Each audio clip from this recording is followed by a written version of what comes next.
there's a saying, you have to build your career brick by brick. That makes sense, but these days it seems the bricks are in different places. New data suggests millions of South Africans have a side hustle. Many are scared of losing their jobs, so they are making a plan. Well, let's crunch the numbers with the one and only reporter, Michael Marillier, joining us now here on the Midday View. Good afternoon, Mike. Back in the day, you'd get a job and then climb the corporate ladder. Today, things are different, vastly different. Absolutely, Dan, and welcome to the Playroom. I feel like I'm about 6 years old again with all this Lego on our screen. But we're going to take a look at the Old Mutual Savings and Investment Monitor, Dan. This really explores how South Africans are behaving when it comes to their finances. And one of the key questions was where they're getting their income from. Let's actually focus on that very quickly, Dan. We'll break it down brick by brick. So if you took 10 South African adults, Dan,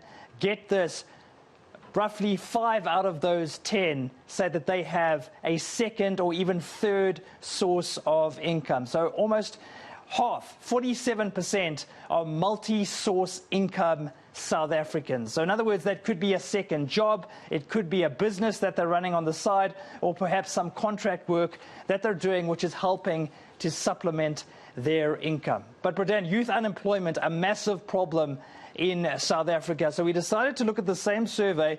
It asked people if they were getting a second source of income and what their ages were. So let's focus on the actual age demographics, Dan. And this is really interesting. It seems we have a generation here in South Africa of young people who are having to hustle in a big way. The 18 to 29-year-olds, 61% of them, Dan, said that they were involved in some sort of hustle. Your middle-aged South Africans, 30 to 49-year-olds, roughly half of them, 51%. And the 50-plus age group, Dan, we're talking just over 20%. Quite interesting, I must say, that 23% of the 50-plus were still involved in a so-called side hustle. It shows that there is pressure across the board when it comes to supplementing your income. Yeah, I think it's very interesting stats there to show. That could be the new way, by the way, because I'm told that you need to look at a portfolio of activities that you might do, especially the older you become, by the way, according to research globally, not just in South Africa. So we know that job security, Mike, is a big issue. It's a big problem. How is COVID-19 affecting all of this? Well, I mean, we saw the economy go into serious trouble, Dan, during that hard lockdown, and we're still dealing with the effects of that. Let's focus quickly on this concept of financial stress. So the survey asked South Africans how worried they were about their finances. 62% of them said they were constantly worried about losing their income or losing their job. And get this, Dan, 45% of households say that they are earning less than they were before the COVID-19 outbreak. So some really serious numbers. People are desperate and they're worried that they are going to lose their ability to put food on the table. And that's sparking these hustles. It's forcing people to go out there and find other sources of income. But quickly, Dan, let's focus on our last graphic just to wrap things up and put things in perspective. Old Mutual asked people about their savings. So for how many months could they survive on their savings if they lost their job or they were retrenched? 37% of them said that they could get by for 3 months or more.